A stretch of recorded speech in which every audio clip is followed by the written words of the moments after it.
T'as envie de t'améliorer au volleyball mais tu ne peux pas jouer sur un vrai terrain? T'inquiète pas, j'ai la solution. Voici 10 astuces pour t'améliorer au volleyball à la maison. C'est parti.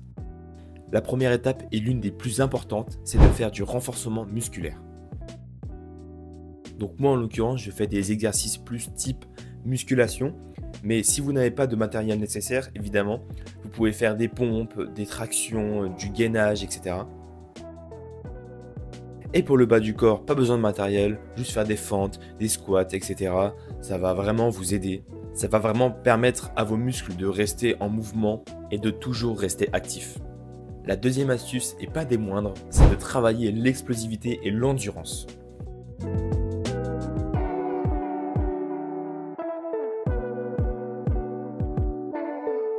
Donc vous voyez, même avec aucun matériel, il suffit juste d'une chaise et juste de s'asseoir et de sauter le plus haut possible et d'être vraiment le plus explosif possible à chaque saut.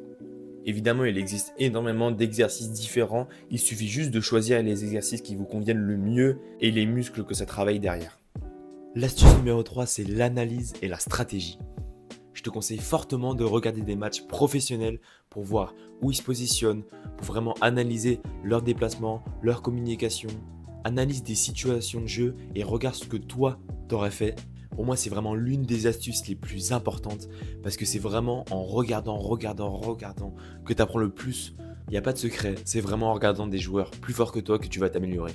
Tu peux également en apprendre plus théoriquement. Tu peux par exemple lire des livres, regarder des vidéos sur des rôles ou des techniques spécifiques par rapport à tes besoins.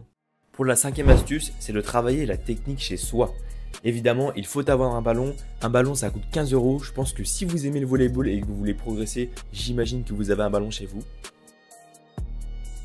Vous pouvez faire des passes contre un mur, des passes hautes, des passes basses, en se concentrant sur la régularité et la précision de vos tirs. Vous pouvez simuler des réceptions ou faire des plongeons sur un tapis pour te familiariser avec tous les mouvements du volleyball.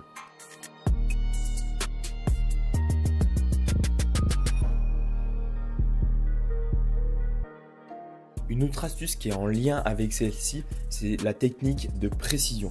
Vous pouvez placer un marqueur contre un mur et essayer de le toucher le plus de fois possible avec 30 passes par exemple.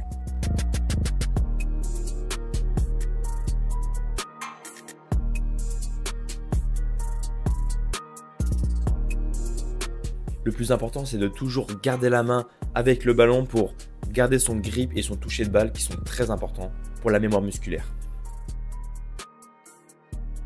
Le but aussi, c'est de se mettre en difficulté et pas juste de faire des passes vers le haut classique. Essayez de vous mettre debout, assis, penché. Essayez d'avoir des balles quand même assez compliquées pour pas arriver le jour du match et ne plus savoir quoi faire.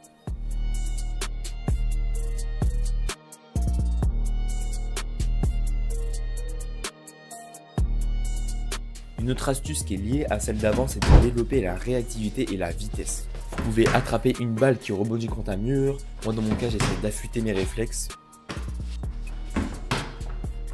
Vous pouvez également utiliser une petite balle rebondissante pour avoir des mouvements imprévisibles.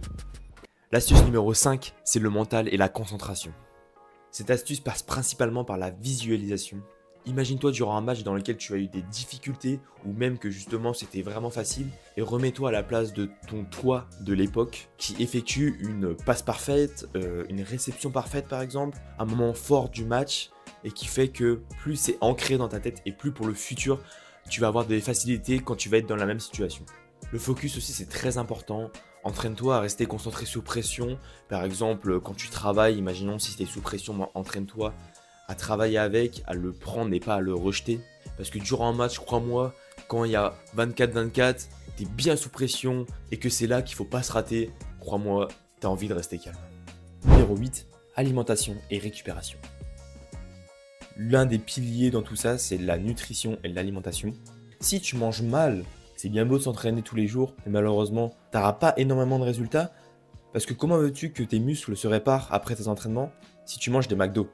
Ça paraît évident, mais il est important de le rappeler. Avec aussi un bon sommeil pour récupérer au mieux et éviter toute blessure. L'astuce numéro 7, c'est de rester en contact avec le jeu. Je m'explique, si possible de garder tout le temps le contact avec la balle. Donc si tu peux jouer avec des amis ou jouer en duo en faisant des mini-entraînements, ça aiderait vraiment énormément. Dans le volleyball, on a de la chance d'avoir une grande communauté quand même assez soudée. Donc engage-toi dans des groupes ou des forums en ligne pour rester motivé et de peut-être partager des astuces ou d'avoir des astuces par des gens. Enfin bref, le plus important c'est de garder cette petite flamme en nous du volleyball parce que ça serait dommage de la perdre quand même.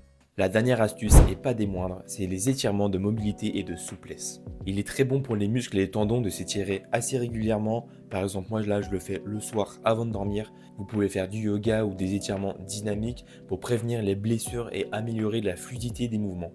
Tu peux également t'aider avec des exercices de méditation. D'ailleurs, dis-moi si tu en veux en commentaire, j'en ai quelques-uns qui peuvent être sympas et qui peuvent t'aider si tu as besoin. Voilà, tu as tout de ton côté pour être un monstre au volleyball depuis chez toi. N'hésite pas à me dire dans les commentaires si la vidéo t'a plu. Et si également tu as d'autres astuces que j'ai complètement oublié de mentionner dans cette vidéo, n'hésite pas, ça me ferait un plaisir de les avoir. Et je te dis à la prochaine. Ciao!